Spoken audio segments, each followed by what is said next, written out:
ವಿರುದ್ಧವೇ ತಿರುಗಿ ಬಿದ್ದ ನಾಯಕರು. ಲೋಕಸಭಾ ಚುನಾವಣೆ ಸೋಲಿಗೆ ಸಿದ್ದು ಡಿಕೆಶಿನೇ ಕಾರಣ. ಸಿದ್ದು ಡಿಕೆಶಿ ವಿರುದ್ಧ ಸ್ವಪಕ್ಷದವರಿಂದಲೇ ಸ್ಫೋಟಕ ಆರೋಪ. ಸಿದ್ದರಾಮಯ್ಯ ಡಿಕೆ ಶಿವಕುಮಾರ್ ಮಧ್ಯೆ ಯಾವುದೇ ತಾಳಮೇಳವೇ ಇಲ್ಲ. ಕಾಂಗ್ರೆಸ್ ಎಂದರೆ ಡಿಕೆಶಿ, ಸಿದ್ದರಾಮಯ್ಯ ಅಷ್ಟೇ ಅಲ್ಲ, ಕಾಂಗ್ರೆಸ್ ಸೋಲಿಗೆ ಏಕಪಕ್ಷೀಯ ನಿರ್ಧಾರಗಳೇ ಕಾರಣ. ಮಿಸ್ತ್ರಿ ಮುಂದೆ ಕೈ ನಾಯಕರ ವಿರುದ್ಧವೇ ತೀವ್ರ ಅಸಮಾಧಾನ. ಕಾಂಗ್ರೆಸ್ ಶಾಸಕರೇ ಬಿಜೆಪಿ ಜೊತೆ ಹೊಂದಾಣಿಕೆ ಮಾಡಿಕೊಂಡಿದ್ದಾರೆ. ಶಾಸಕರ ಹೊಂದಾಣಿಕೆಯಿಂದಲೇ ಹಲವು ಕಡೆ ಕಾಂಗ್ರೆಸ್ ಸೋತಿದೆ.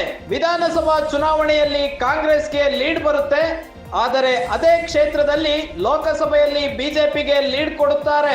ವಿಜಯಪುರದಲ್ಲಿ ಶಾಸಕರು ಮತ್ತು ಉಸ್ತುವಾರಿ ಸಚಿವರ ಹೊಂದಾಣಿಕೆ. ಕಾಂಗ್ರೆಸ್ ಶಾಸಕರ ಮ್ಯಾಚ್ ಫಿಕ್ಸಿಂಗ್ ನಿಂದಲೇ ವಿಜಯಪುರದಲ್ಲಿ ಸೋಲಾಗಿದೆ. ಉಸ್ತುವಾರಿ ಸಚಿವರ ಕ್ಷೇತ್ರದಲ್ಲಿಯೇ ಬಿಜೆಪಿಗೆ ಲೀಡ್ ಬರುತ್ತಿದೆ. ಸಿಎಂ ಡಿಸಿಎಂ ನಾಯಕತ್ವದ ಬಗ್ಗೆಯೂ ತೀವ್ರ ಆಕ್ರೋಶ.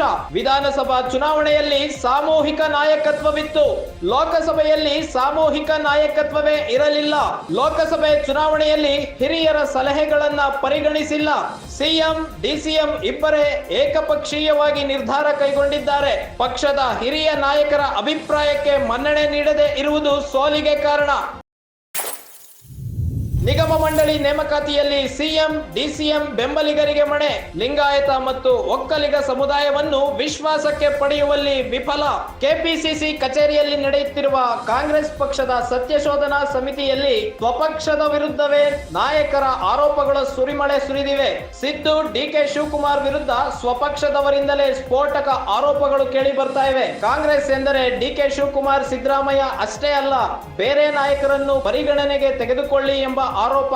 ಕಾಂಗ್ರೆಸ್ ಸೋಲಿಗೆ ಏಕಪಕ್ಷೀಯ ನಿರ್ಧಾರಗಳೇ ಕಾರಣ ಎಂಬ ಆರೋಪಗಳು ಕೇಳಿ ಬರ್ತಾ ಇವೆ. ಕಾಂಗ್ರೆಸ್ ಶಾಸಕರೇ ಬಿಜೆಪಿ ಜೊತೆ ಹೊಂದಾಣಿಕೆ ಮಾಡಿಕೊಂಡಿದ್ದಾರೆ.